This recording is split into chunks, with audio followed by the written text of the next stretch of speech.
Hello and a very warm welcome to all of you to Tata Literature Live 2022 in association with the NCPA, co-sponsored by Tata Steel and Titan, powered by Godrej and Kotak.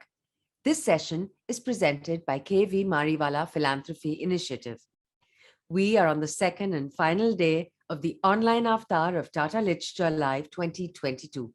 But this year, your favorite literature festival takes on a combined format, both online and, thank God, finally offline. Tomorrow onwards, those in and around Mumbai, remember you can join us for the physical on-ground version of the festival at NCPA and through Saturday, November 12th and Sunday, November 13th.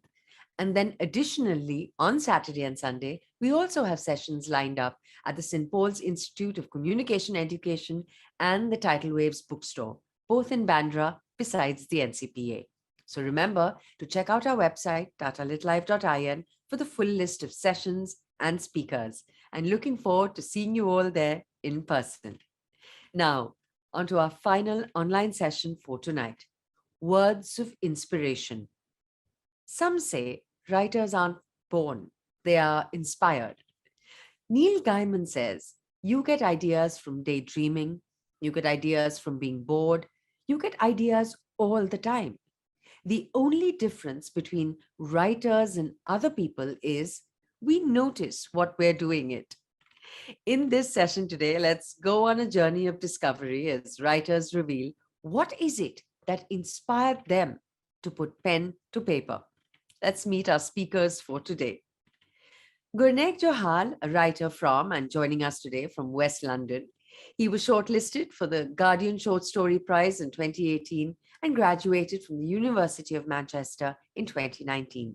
He works in children's publishing, and his novel We Move has been shortlisted for the Tata Literature Live 2022 First Book Award Fiction, the winner of which will be announced at the awards ceremony to be held on the last day of the festival at the NCPA. Joining us from London too tonight, Neema Shah's novel Kololo Hill was chosen as a 2021 pick for Foyle's, the Daily Mail, the Irish Times, and Cosmopolitan, and has been shortlisted and longlisted for various writing awards, including the Tata Literature Live 2022 First Book Award Fiction. Neema also writes flash fiction and is currently working on her second novel. Vauhini Vara's debut novel, The Immortal King Rao, is a New York Times editor's choice. It has been shortlisted for the Tata Literature Live 22 First Book Award Fiction, amongst other shortlists. She has also written and edited for The New Yorker, The Atlantic, The New York Times Magazine, and other publications. Today, she joins us from Madrid, Spain. Mr. Harinder Sikka is the author of Gobind, Calling Sehmat, and Vichhora. He has also produced the three-time National Award-winning film Nanak Shah Fakir, which was lauded at international film festivals in Cannes, Toronto, and Los Angeles, amongst other festivals. He has been associated with the Piramal Group for the past 30 years and was even part of the Kargil War. He will be joining us today from New Delhi. Joining us from Bombay today, our chair for tonight is an author, editor, and an edupreneur. Rupangi Sharma is founder and CEO of EFG Learning, a Mumbai-based education consultancy. She has edited India Alive, and besides writing fiction and non-fiction, she has worked with the MIT Media Lab in Boston and the NCERT, among other leading educational institutions in India and abroad. The joys of online sessions, I tell you. Now, let me hand over the reins of this transcontinental session to our chair, Rupangi, for some words of inspiration. Thank you so much for that lovely round of introductions, Meher. So today we are going to be in discussion with our panelists about their incredibly outstanding books. I'd like to invite each one of you to read an excerpt from your work. Neema Shah's debut novel, Kololo Hill, explores nuanced themes of identity, displacement, and loss against the backdrop of Idi Amin's murderous reign in Uganda during the 1970s. It follows the fortunes of a family fleeing from a country they call home and arriving in the UK with mixed emotions and a suitcase full of memories. So over to you, Neema. Thank you. Yeah, this is taken from the very first scene of the book and is told from the point of view of Asha. They'd be back before curfew. Asha was sure of it. She got out of the car and looked far across the water to where the Nile flowed into Lake Victoria. In the late afternoon light, the mosquitoes glowed gold like embers from a fire. Be quick, won't you? Jaya called from the car window, pulling her sari chundri tighter over her silver hair. And be careful. Hush, Jaya, she's not a child, said Muttajend. Besides, we can see her from here. The car swayed like a rowing boat as Asha's father-in-law hoisted himself into the back seat and lay down for a nap. Asha slipped off her two jumper, blades of grass tickling her toes, the dragonflies dancing at her feet. She shook her hair free from her ponytail, aware that Jaya was probably looking on. Loose hair for loose women. Jaya had wanted to go straight home, anxious to reach Kampala before the soldiers began their night patrols, but Asha had managed to persuade them to stop off on the way. What harm would it do to get a little fresh air after being cooped up in the car, to steal a few moments in the place she'd visited so many times as a child with her parents? There were more people here in the old days, of course, the sweet, smoky scent of roasting mogul carrying across the breeze, tinny transistor radios buzzing in the distance. Now all Asha could see was a few fishing boats and the crotchety marabou stalks with their black feather cloaks gathered in the shallows. She walked towards the vast water, stretching so far that it looked like an ocean. She'd met Bran for the first time by Lake Victoria, down by Entebbe. She bristled as she thought of him now. She was sure that Bran was keeping something from her. He dodged her questions before she left for Ginger that morning. Asha wandered further along. It was too beautiful a day to waste it thinking about him. Something was jutting out at the water's edge, a strange mass that seemed to grow from the banks, blackened in parts, ashen in others. She stepped closer. This wasn't the root of a plant, but sinewy muscle, twisting tendon. Upstream there were more, hacked bodies bobbing in the billowing lake.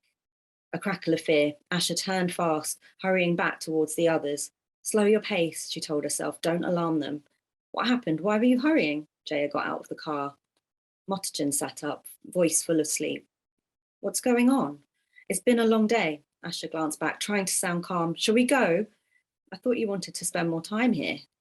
I did. I'm just a little tired. Asha hovered by the back seat. Why wouldn't Mottajin hurry up and put his shoes on? She looked towards the road. No sign of soldiers, thank God. She'd told herself that the rumours must have been embellished, growing as neighbour, told friend, told colleague. How could she have been so wrong? The broken limbs flashed through her mind as she climbed into the car. Idi Amin didn't care that those poor people's bodies were bobbing in the water, out in show for all to see, killing anyone who spoke out against him or threatened his power.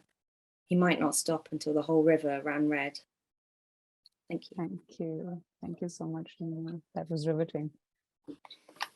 Gurnaik Johal's collection of 17 interlinked stories, Let's Move, is set in Southall, spans about 5 decades and follows the lives of multiple generations of immigrants. Over to you, Gurnaik. Looking forward to hearing your excerpt. Thank you. I'm going to read from the first story, which is called Arrival. Just to give a quick setup, it's set near Heathrow Airport, and basically this couple, they don't drive, so they allow other people to park on their parking space when they're needed. So at this point in the story, a friend's sister has parked, gone off to the airport, but not returned for her car. So there's a bit of a mystery there. Days passed, the car out front. It was probably cold feet, or she's run off with someone. What if she's escaping something, committed a crime? Maybe she's an undercover spy. What if she's been, like, kidnapped? They called Anu again to ask if there was any news of her sister. The next Saturday, they did their food shop. Normally they'd take the bus, but the car was just sitting there. Anshi drove and Chetan put the radio on. God, how long since they'd listened to the radio? At the supermarket, he picked one of the big trolleys. They walked around with the same list they brought every week, but they were no longer limited by what they could carry. Let's go wild. I love you like this. They were home in record time. They didn't touch the car again all week. What would happen if Divya turned up out of the blue and it was gone? They spent the evenings cooking lavish meals and ate in front of an old sitcom they were watching for the first time. They froze the leftovers, wanting something new each night. On the weekend, they decided to go to IKEA, a nightmare on the bus. While Chetan hummed along to the radio, Anchi went through the glove box. She put on a pair of glasses that must have been Divya's. They suit you. I always wanted glasses. I used to lie at the opticians. He'd heard this one before. I don't know how they knew I was faking. It never worked. They got a space right by the entrance. Usually they split up to cover more ground and met at the checkout where they'd veto each other's choices. But this time they stuck together. He didn't even need to persuade her on the pace. And when she found an office chair that was just perfect, he didn't look at the price. They loaded everything into the car and assembled it all that night. Another week passed with no news of Divya. Anchi settled on the story that she'd found someone, Chetan on the story that she was running from something. He beat the dust off their picnic blanket and put it in the boot. She wanted to drive. He blew on the coffee until it was the temperature she liked and then held out the thermos for her to take sips on quieter stretches. They sang along to whatever was playing on Magic. They'd been meaning to visit Windsor for years. Someone took their photo in front of the castle. They wandered around a park and cleared a patch of grass for their picnic. Did you ever play conkers as a kid? Anchi said, putting a few in her bag. I'll show you when we get home. We used to have these huge tournaments at school. You never told me that before. I wasn't any good. We started putting bets on the games and they got banned. She rested on his chest after lunch and they stayed like that, doing nothing. It was calming to feel the weight of her on him, this whole other human. That week, he drove her to the care home in the mornings and picked her up from when school finished. In the car, they discussed their students and patients. Chetan was almost grateful for the traffic. They made plans to drive down to the coast. They were supposed to leave tomorrow, but here was the man about the car, the man who was supposed to marry Divya. Thanks. Thank you so much. I'm going to introduce Harinder's books. His latest release, Vichoda, is about a protagonist, Bibi Amrit Kaur, who suffers the bloodshed of partition, but is then happily married to a Pakistani officer, and they have 2 sons. A horrific incident after the Liaquat-Nehru Pact forces her to leave her family. His first book, Calling Semath, is the 2008 spy thriller novel based on real events, which you know as the movie Razi. Over to you, Harinder. Please do read an excerpt from your book. Thank you very much. I'm going to read out 2 different pages, but it will give you a little insight on Vichoda and the brave lady, Amrit Kaur. Stepping a bit closer, he said, "Is there something I can get for you?" This was her husband. "It is quite likely that we might go right up to Tadali. We are quite keen to end these skirmishes once and for all." Bibi's face became serious instantly. She stepped closer, in a view of the officers present, who were watching her closely. She held her husband's hand, placed her forehead on his chest, and she said, "Please do what you want, and you must. That's your duty. But if possible, please avoid bombarding my parents' home. Their souls might get hurt." General Vick was awestruck by her simple but deep words. The officers too noticed the change on their general's face, but couldn't make out much of what was happening. Recovering quickly and maintaining his composure, Vick said, "Their house might be in the enemy country, Amrit, but it is still a civilian area, and unlike Pakis, we in the Indian Army do our best to avoid attack on civilians." And moving to another page, in a calm voice, Vick said, "We are aware that Pakistanis have unethically attacked and murdered civilians. But now that the tables have turned and the tide is in our favor, the entire field is open to us. I want you to ensure, so far as possible, the civilians and all those who are surrendering should not be harmed." Brigadier Mukesh's eyes grew big with surprise. A horde of officers and senior Jawans who were busy taking notes looked at the brigadier with inquisitive eyes. "Roger, sir," said the brigadier. "But anything specific?" he asked hesitatingly. We placed the marker on the desk and said, "There's this large palatial white haveli known as Sardar House that falls under the civilian area. It belongs to my wife." Thank you. Thank you so much. Vauhini Vara's debut, The Immortal King Rao, obliterates the boundaries between literary and speculative fiction, the historic and the dystopian, confronting how we arrived at the age of technological capitalism and where our actions might take us next. Over to you, Vauhini. Thank you. So just to set this up, this novel, The Immortal King Rao, is narrated by Athena Rao, who is the daughter of the titular character, King Rao. And she, I don't think this is too much of a spoiler. She can access her father's consciousness and his memories with her mind. And so this is the scene where she's describing how she realized she was able to do that. One afternoon, I was napping when I was jarred awake by a strange experience.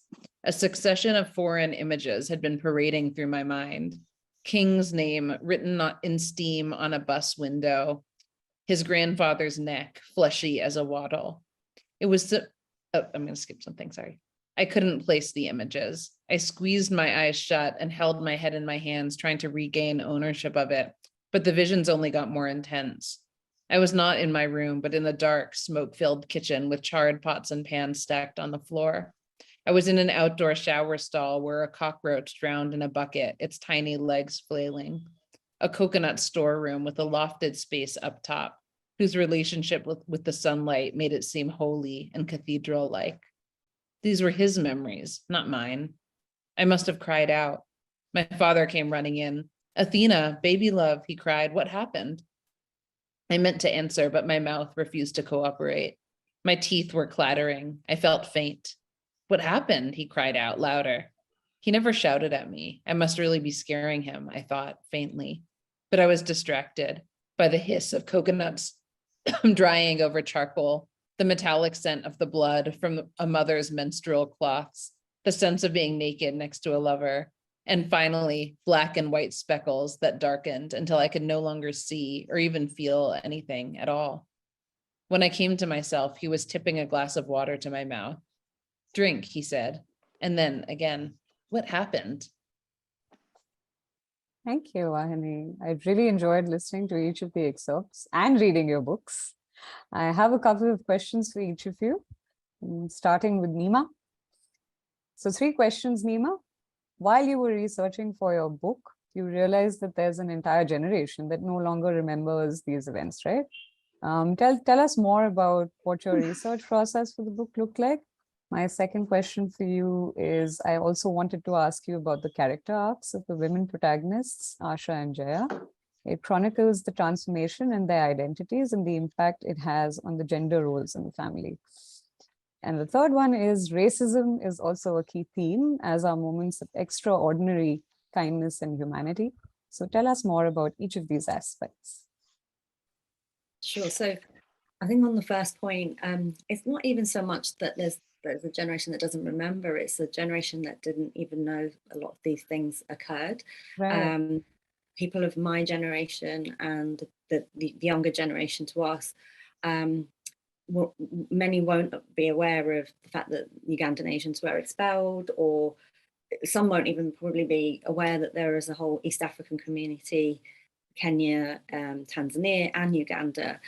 So really, for me, this was as much about sort of bringing to life this aspect, which is really important part of Ugandan history, but also British history, and not just British history, in fact, because of the 80,000 Ugandan Asians that left, they went all over the world, to America, to Canada, to other parts of Europe, to Australia.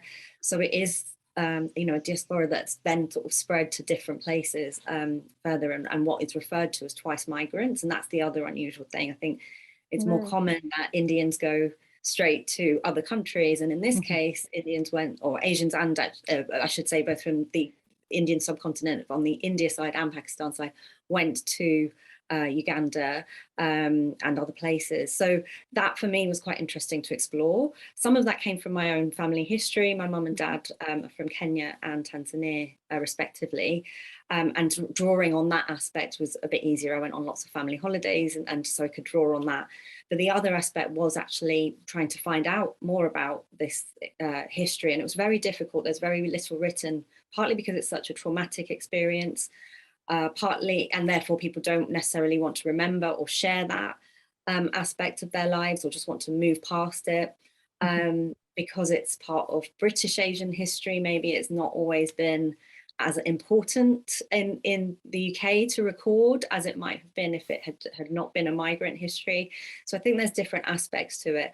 But being able to talk to Ugandan Asians, but in particular, there was a really interesting study by the SOAS, part of the University of London, and they interviewed many refugees from that time and did first-hand interviews, and I was able to draw on that.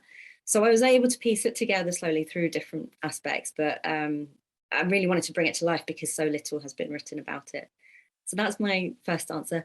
The second one, in terms of character arcs, yeah, so there's two main characters, Asha and Jaya, who both appear in that first scene. Asha's a recently married young woman who is married to Pran.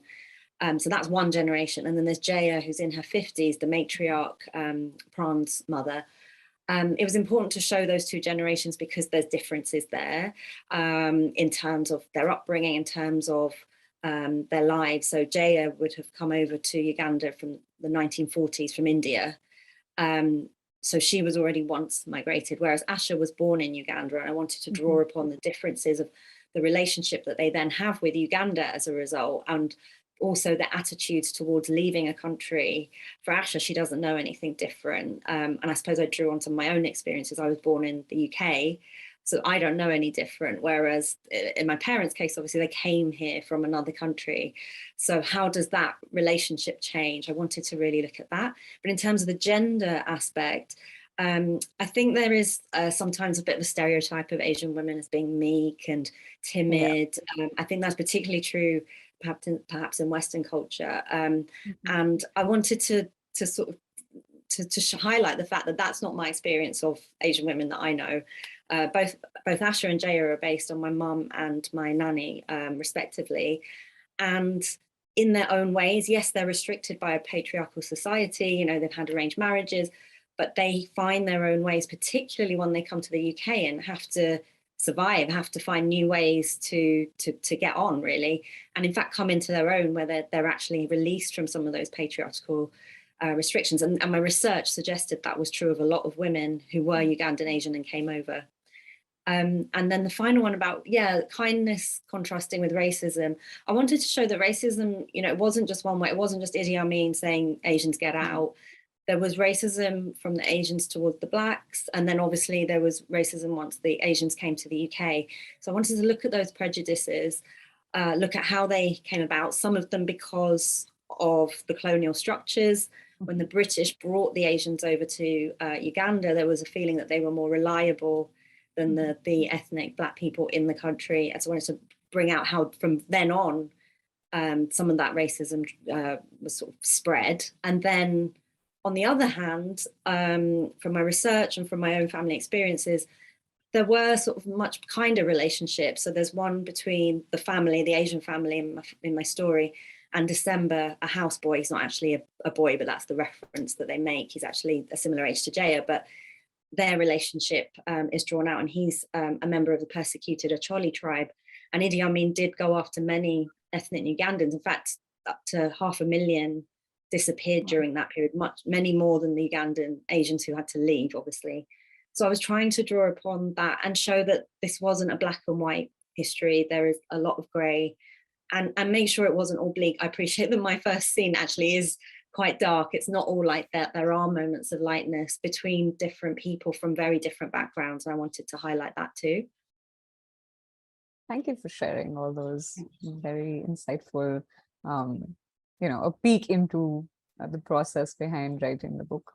Gurnaik, connecting with what we were discussing earlier, Southall has a long history of anti-racist activism, and you talk about that in your story, SYM, which I thought was quite lyrical.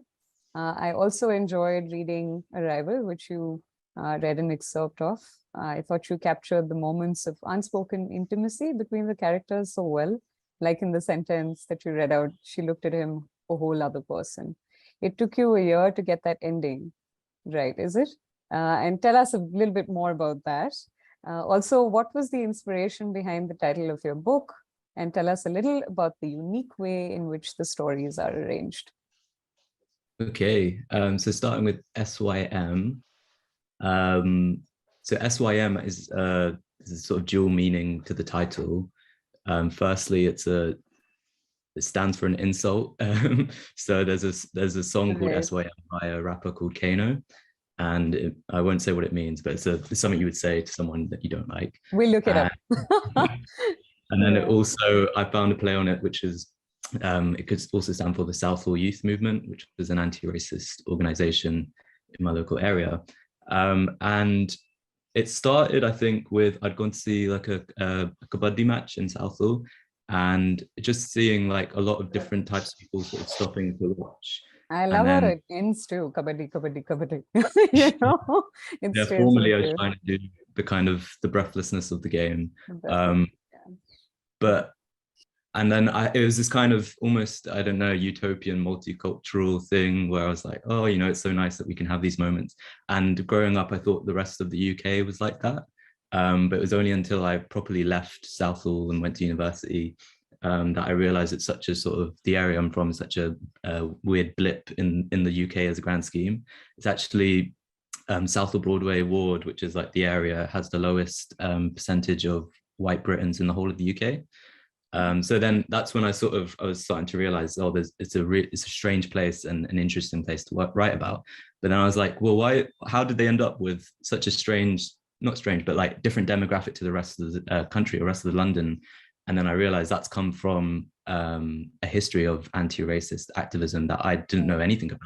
And, you know, across the road from where my Bibiji lives is this pub called the Hambra Tavern. And that was actually burnt down with Molotov cocktails from a kind of what they call the Southall riot, which was more of a protest. That was a kind of this Southall youth movement trying to drive out this Nazi, a Nazi band had come in to play this, they're called the Foreskins, it's a horrible band anyway, and they were sort of trying to drive them out of Southall.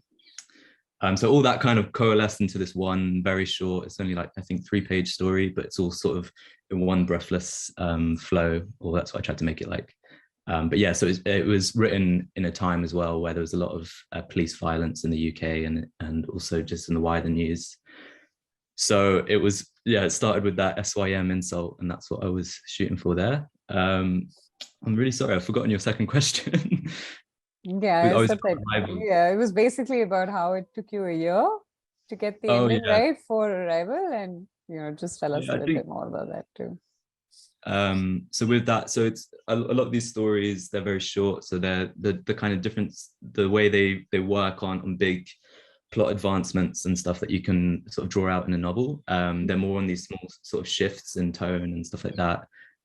Sometimes I think it's kind of like a Voltaire in poetry, where you know, you're kind of concluding in a sense, but not in, you want it to be subtle. And when you're working with things like that subtle, it's really hard to know when they're right and when they're wrong.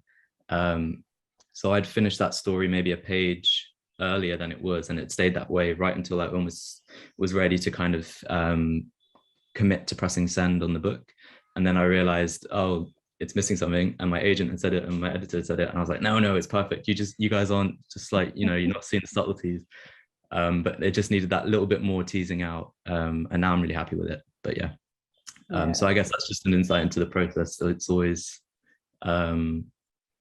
yeah, they're never quite finished. And even reading that section, I'd sort of changed one sentence in my head while I was reading it out, and I still feel like you know, the kind of oil paint hasn't dried on the stories yet, even though it's obviously in a finished product now. You lost all the stories too. I read about that. Well, yeah. Yeah. I spilled a cup of coffee on my laptop and I'd lost, but it was, I now see it as a kind of radical editing process, because the things I remembered were the things that ended up in the book. But no, and yeah, I'd lost, I don't know how much. That's painful, but also it worked out well. So that's great. So yeah, so share about, you know, what was the inspiration behind the title of your book, and a little about the unique way in which the stories are arranged. Right. Especially the chatpata ones. Yeah. Okay. So the kind of title I had working for the collection throughout the whole process was actually called Flight Path, because all the stories are set around the sort of Heathrow Airport flight path in West London, and that was a kind of linking thing. But I think my editor and I felt that it was a bit quiet, and there was also another book called Flight Paths out there, and all sorts of reasons why titles go through these changes. So I switched it to the title of the longest story in the book, which is We Move, and that is a kind of sort of slang phrase in the UK and elsewhere, I guess.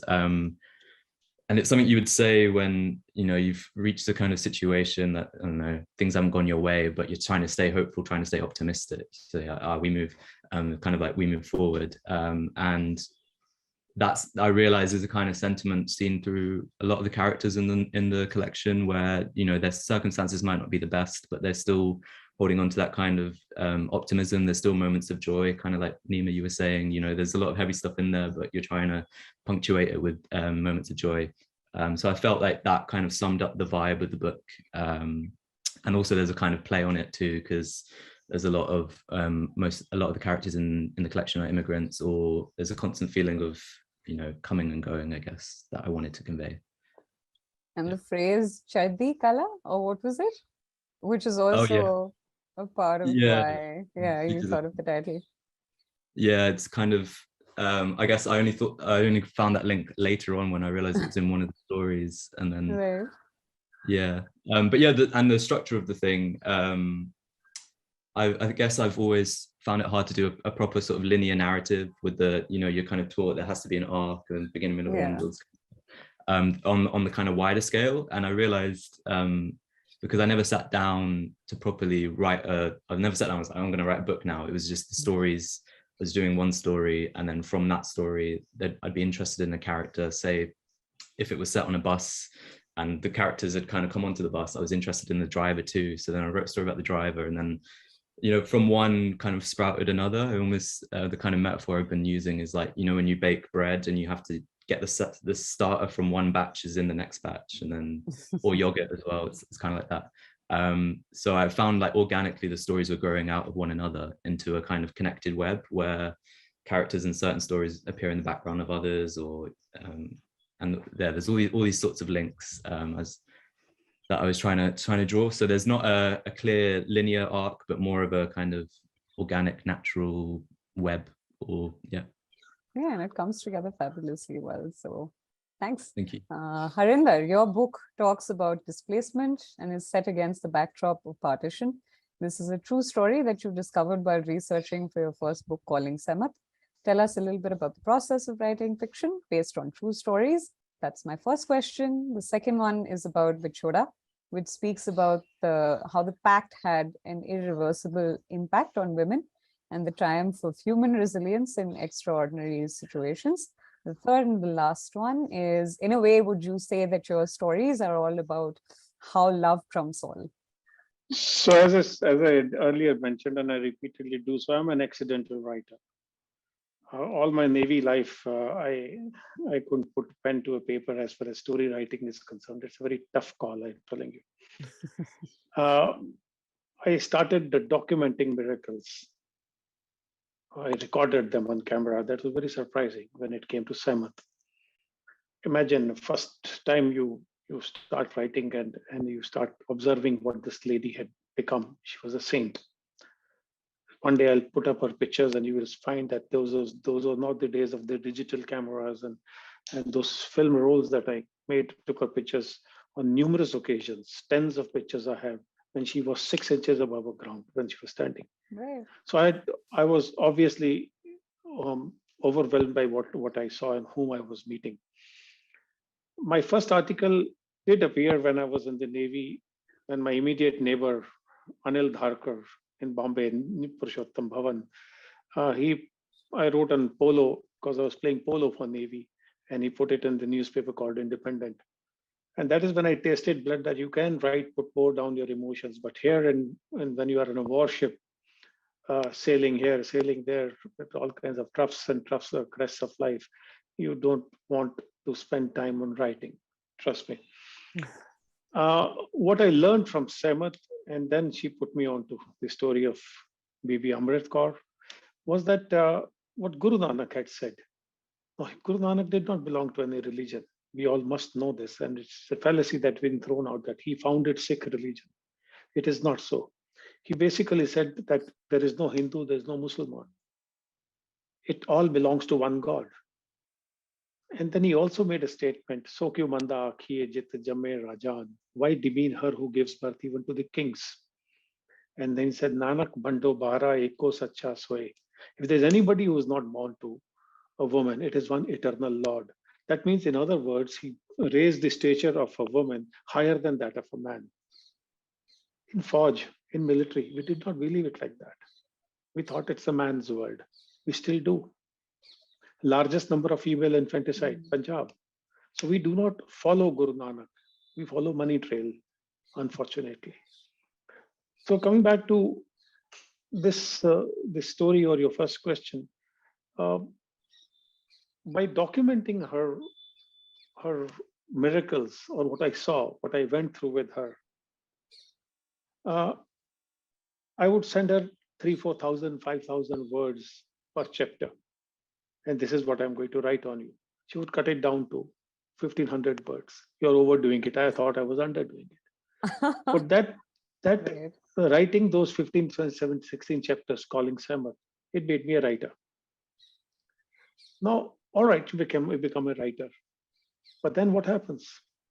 There's a hand of Samat in her, in this book.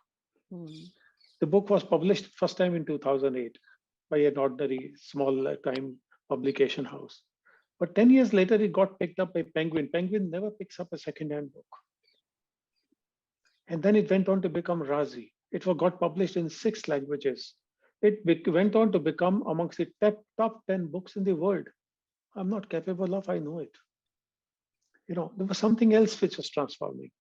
And then she told me, don't make me a hero, make a film on me. No, make on Guru Nanak. Let the world know what he actually was. And I took on everyone in the process. Everyone means everyone. To make this film, the radicals thought that I was overstepping my toes and all kinds of things. I did not have money, but she told me that don't bring the income home, don't beg or borrow. So how did this 40 crore film come about? I work for a company. Whatever I draw, even if it is humongous, it doesn't tally. Those are the miracles that happened to me. Vichhoda is an amazing, amazing story. I was reading because you said that I should read 2 odd pages. It does not happen that I do not cry. It does not happen that tears don't come out, and half the time I do not come to know that they're dropping. Here was a lady who felt that however big the enemy, the God residing within is bigger than that, stronger than that. And she had faith.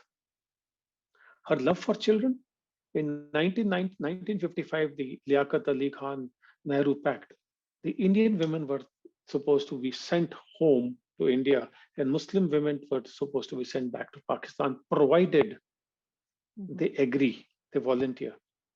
But here was her case. She had dropped dead looks, pretty, just all of 16, 17. And that SHO wanted to rape her. And they said that you will cross this, otherwise I'll throw you back to India. What all she did, she was separated from her 2 children, thrown to India. But before that, how did she manage to put that 6'2" Pathan to rest forever?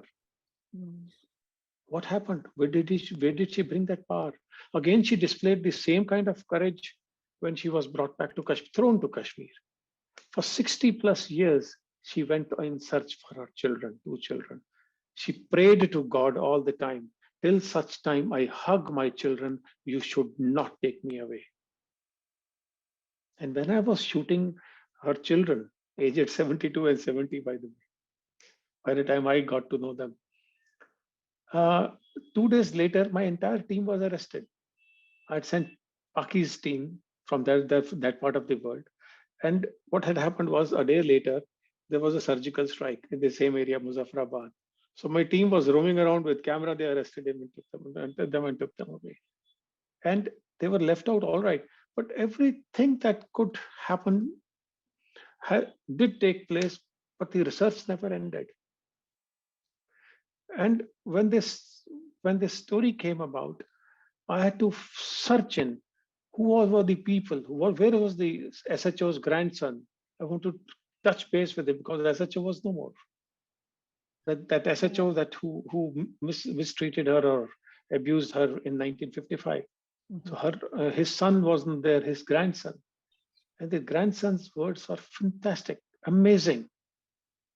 He says, please don't treat me at par with my with my grandfather.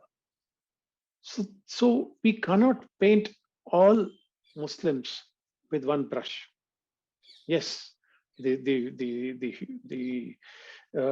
hukumat over there is in a different manner than the public. So all these things, force me to write one chapter at a time, some 90,000 words. Now the time came to edit it. And I did not want to give it to nobody because my heart and soul was there in those each line that I was writing down. You must know that Bibi Amrit Kaur's entire family of 6 women at home were killed by Bibi Amrit Kaur's parents. Gosh. Why? Because they did not want to leave them to Pakistanis raiding their house, the local public that had gone mad for riots in 1947. Bibi survived accidentally. And the same house in which her parents were ultimately killed, her father and 2 uncles were killed by the local people who were, at the time of everything was peaceful, were on their beck and call, and they were being helped by the Sardar house, so-called. Bibi tells her husband, the new husband from India, that do not fire there. My parents lived there. So she had that determination that my parents aren't dead. Their souls are. Now, these stories, why do you want to tell? Faith. Women have far more stronger faith. Their love is far more deeper. Their janani. Sokyu manda akhi jit jamme rajan.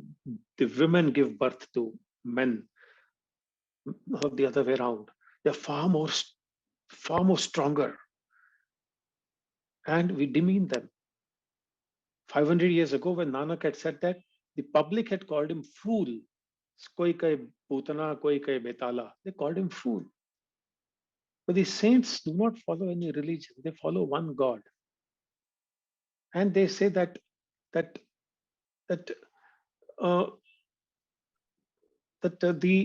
the millions and billions and trillions of animals that who live beneath the ocean, he gives them food as well. Chinta tis hi hai, jal mein jant upayan tina pe rozi de. These are the words written in Guru Granth Sahib.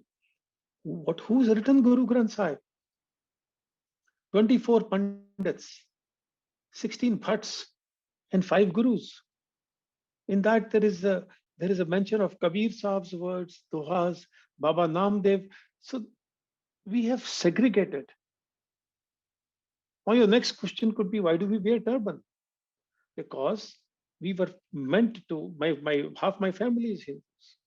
Because at that time we were made 300 years ago by Guru Gobind Singh Ji, who was Gobind Rai, that become a Sikh so that there is a uniform, and fight the Mughals who are kidnapping our daughters and wives and go and protect them.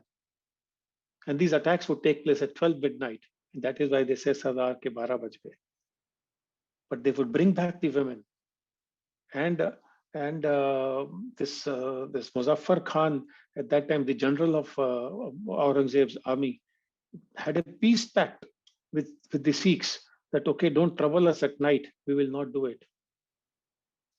So when you read these stories, you realize that they must go to people. They must go to masses. They must be respected, the women. When you marry somebody, that woman comes, leaves everything of her house, comes and settles down, makes your home.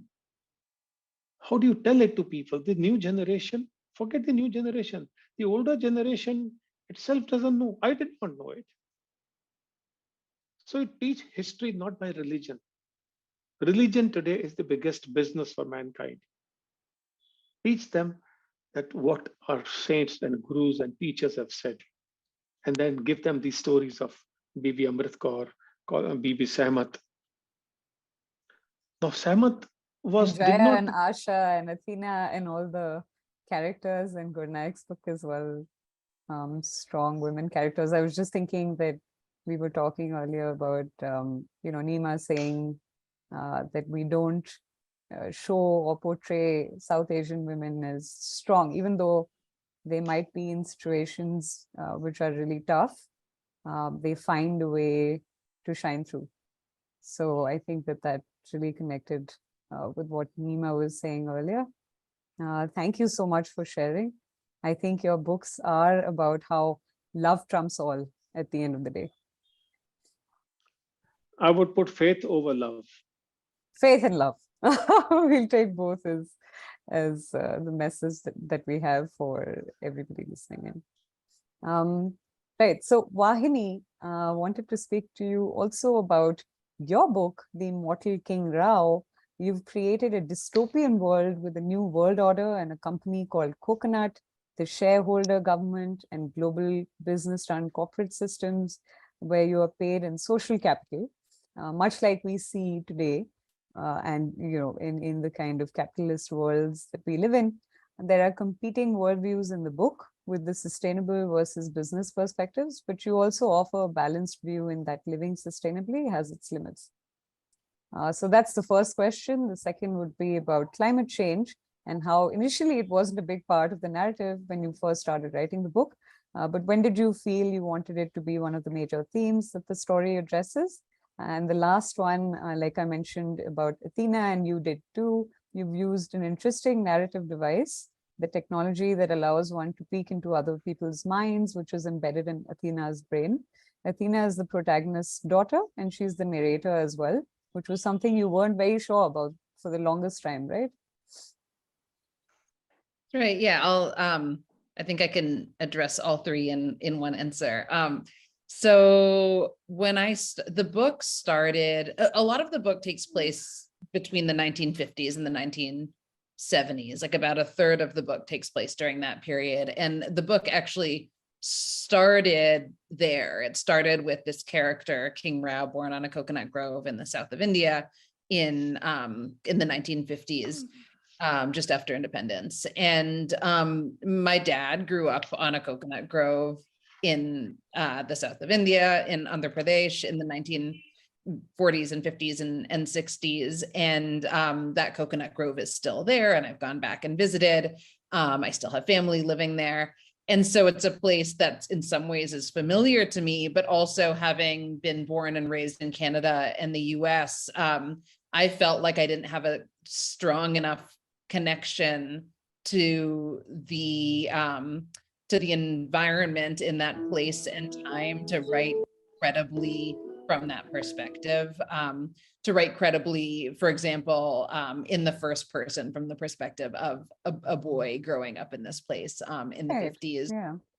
And so that was the starting point. I was like trying to think about how to write a story that starts in that place, given my relative lack of authority to write that story, having not been the family. Also, I should note is a Dalit family, and my family is Dalit on my dad's side. But again, I didn't grow up Dalit in India in a village in the 1950s, right? So I didn't have that context myself. Anyway, so I was trying to think about like whether I could tell a story set in that place and time at all. If so, how somebody like me could tell that story. And at the time I was watching the TV show Battlestar Galactica from the mid 2000s. And there is this technology in that show in which certain characters can read other characters' minds, essentially.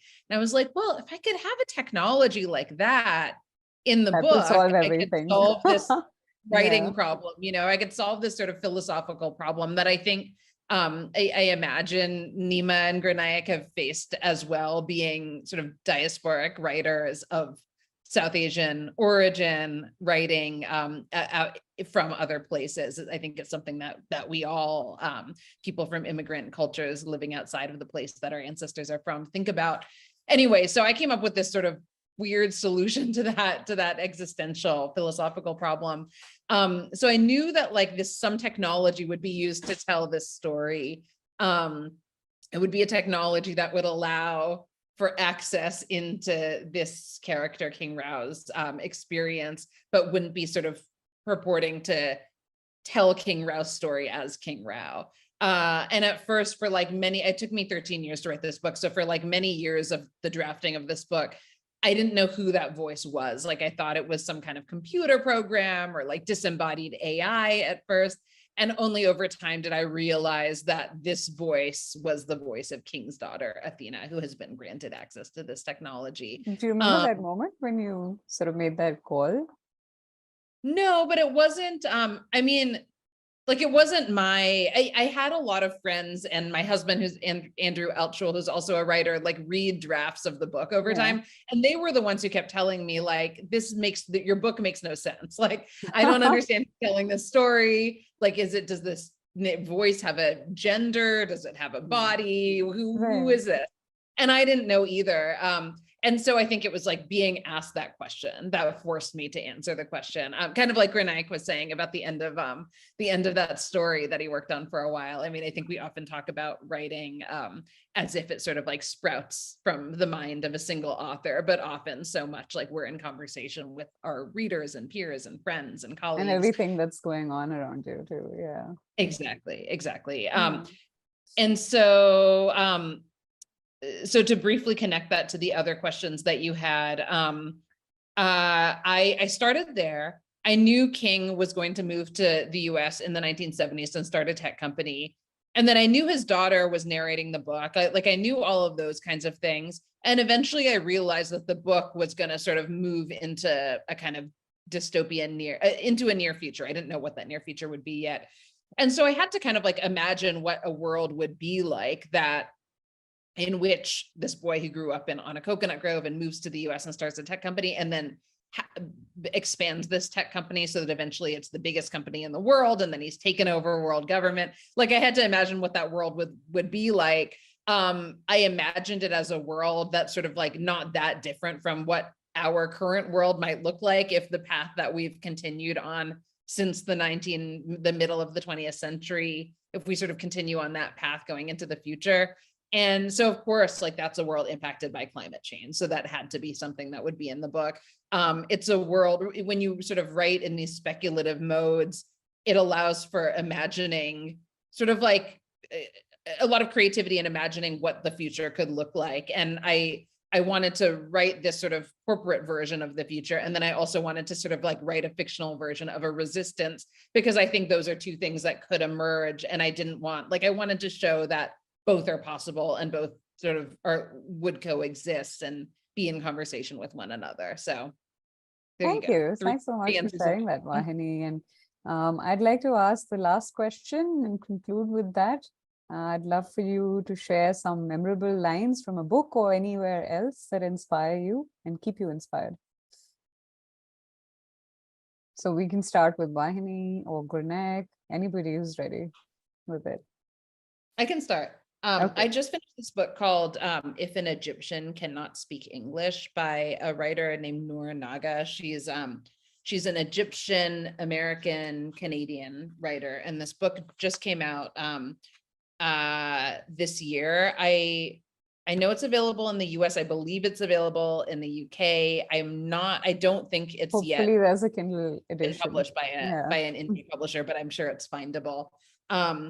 And what did I want to read again? Oh, this actually relates to the thing I was talking about earlier about the sort of anxiety as a diasporic writer about writing about the place that your family is from. So this Egyptian American character, sort of like hapless female Egyptian American character, decides to move to Cairo and try to make her way there. She says, I am outside of my context, confused about where the margins and the pressure points are. Who has the power? Where is the center? I haven't seen a woman's knees since I got here, and no one has seen my knees either. There's Quran playing everywhere, and people drag God's name into every conversation. Every time I get into a cab, I'm given a sermon by the driver about the wrongness of women looking like men, and why don't I cover up my head, seeing as I don't have hair anyway. But when I leave the car, having paid less than $1 for a half-hour ride, I'm confused about my right to offense, just as I'm confused about drinking as an act of resistance. There's something entitled about it. Yes, there's something rich. Thank you. Thanks for sharing. It's a good book. I recommend it. Super, thanks. Gurnaik, would you want to go next? Yeah, sure. I found this question quite hard because it's, I don't know, finding like a line I that sums also up. read somewhere that you think it's incestuous to only look at books as inspiration for authors. I think it should be from anywhere and everywhere. I love that line. I think it's so true. Yeah, that sounds like me. But no, I have a real book. I'm going to read a Lydia Davis story. So she's a kind of a master of super short stories. So this is only this many lines. It's called In a House Besieged. In a house besieged live a man and a woman. From where they cowered in the kitchen, the man and woman heard small explosions. The wind, said the woman. Hunters, said the man. The rain, said the woman. The army, said the man. The woman wanted to go home, but she was already home, there in the middle of the country, in a house besieged. So I love Lydia Davis for Wow. super like compression of language to a point where it's, yeah. Yeah, awesome. Neema, you want to go next? Yeah, so my book is it's Ocean Vuong's On Earth We're Briefly Gorgeous. Right. And it's about sort of an American Vietnamese family. Ocean Vuong is, you know, a poet by trade, I suppose you could say. This is a novel. You can very much see those poetic influences in the prose. It's absolutely beautiful. But it, you know, it talks a lot about the trauma of what you leave behind as a migrant. And that's really the theme of this little excerpt, I suppose. It's quite interesting. Migration can be triggered by the angle of sunlight, indicating a change in season, temperature, plant life, and food supply. Female monarchs lay eggs along the route. Every history has more than one thread, each thread a story of division. The journey takes 4,830 miles, more than the length of this country. The monarchs that fly south will not make it back north. Each departure, then, is final. Only their children return. Only the future revisits the past. What is a country but a borderless sentence, a life? That time at the Chinese butcher, you pointed to the roasted pig hanging from its hook. The ribs are just like a person's after they're burned. You let out a clipped chuckle, then paused, took out your pocketbook, your face pinched and recounted our money. What is a country but a life sentence?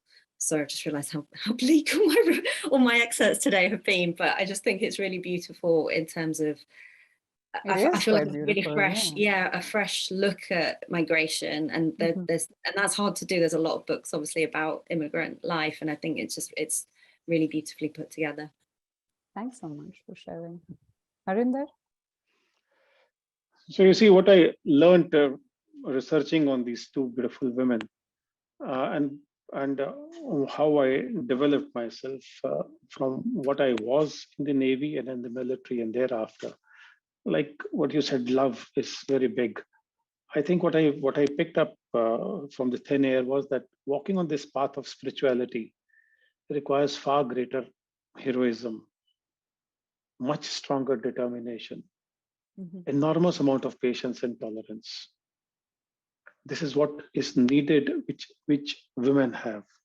And I've seen those once too, more than once. I'm not repeating it I'm repeating it the sake of the risk of repetition. But this is something which happened in one of the incidents that happened in my old neighborhood, where a South Indian family is still living on the second floor.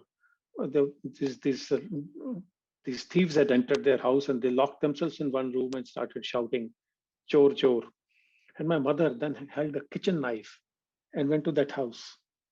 And the thieves jumped from the second floor to the first floor balcony and then got injured in the process. Women. Second is that what I followed from them was that they repeatedly, both of them stated common thing, that every positive thought is a prayer. You don't need to read holy books. No, you just need to understand if your thought is positive, you're saying a prayer automatically.